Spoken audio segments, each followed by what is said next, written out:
Welcome. In today's video, we'll walk you through the simple steps to make your Instagram account private. If you want to keep your posts and stories visible only to people you approve, setting your account to private is a great option. Let's dive right into it. Step 1. First, open the Instagram app on your Android device. Make sure you're logged in to the account you want to set to private. Step 2. Next, tap on your profile picture in the bottom right corner.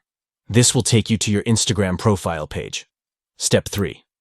Once you're on your profile page, tap the menu icon in the top right corner. This will open up a menu where you can access your account settings.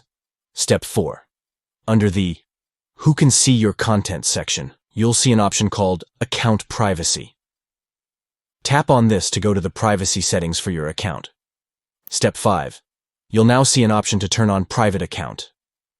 This means only people you approve can see your posts, stories, and other content. Step 6. Once you've toggled the Private Account switch, tap Switch to Private to confirm. Your account is now set to private, and only your followers can view your content. And that's it. Now you've successfully made your Instagram account private.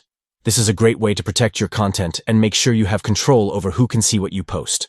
If you found this tutorial helpful, don't forget to like, comment, and subscribe for more Instagram tips.